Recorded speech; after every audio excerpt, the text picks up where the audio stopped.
الحمد للہ رب العالمین والصلاة والسلام علی اشرف الانبیاء والمرسلین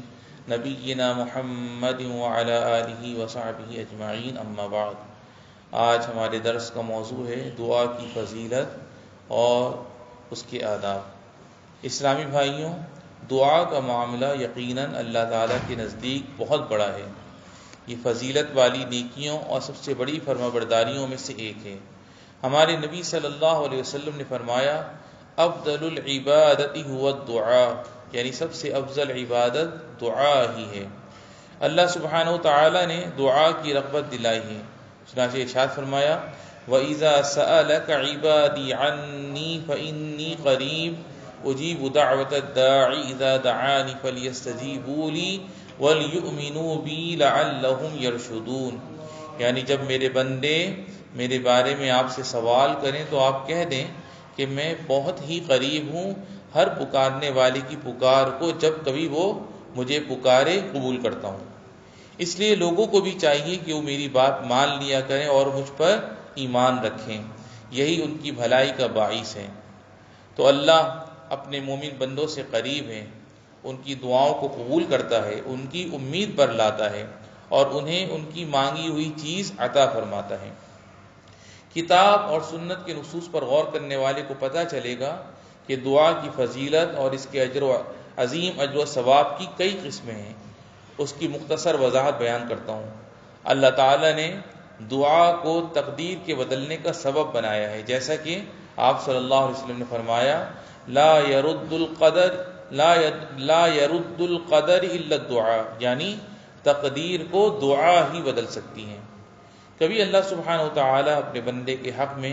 کوئی ایسا فیصلہ کرتا ہے جو اس بات کے ساتھ مقید ہوتا ہے کہ بندہ اس سے دعا نہیں کرے گا، اور یہ بھی فیصلہ کرتا ہے کہ اگر بندے نے اس سے دعا کی تو وہ فیصلہ اس سے ہٹا لیا جائے گا۔ اس طرح بندے کے لیے دنیا اور آخرت کی سعادت ثابت ہو جاتی ہے۔ انہی نصوص میں سے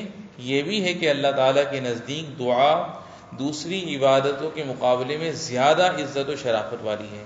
ہمارے نبی صلی اللہ علیہ وسلم نے ارشاد فرمایا، لیس شیء اکرم علی اللہ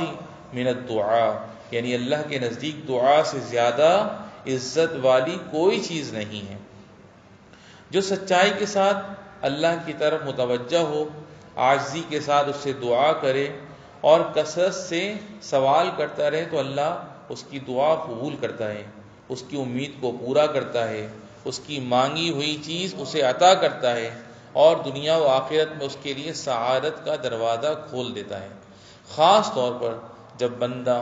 قبولیت کے اوقات کا قصد کرے، جیسے رات کے آخری تہائی حصے میں، اذان اور اقامت کے درمیان، دوران نماز سجدے میں اور سلام سے پہلے، جمعے کے دن آخری گھڑی میں اور ان جیسے دیگر اوقات میں۔ روزہ رکھنے والوں، دعا کا معاملہ ہر ایک کے لیے بڑا آسان ہے،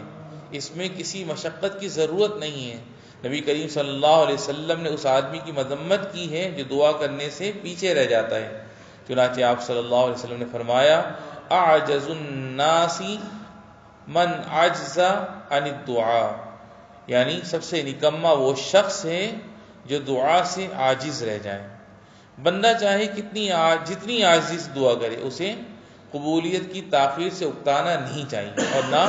دعا کرنے سے باز آنا چاہیے، کیونکہ کبھی اللہ تعالیٰ اپنی عظیم حکمت کی وجہ سے قبولیت کو مؤخر کر دیتا ہے، جیسا کہ ابو سعید خدری رضی اللہ تعالیٰ عنہ سے مروی ہے۔ وہ نبی کریم صلی اللہ علیہ وسلم سے روایت کرتے ہیں کہ آپ صلی اللہ علیہ وسلم نے فرمایا،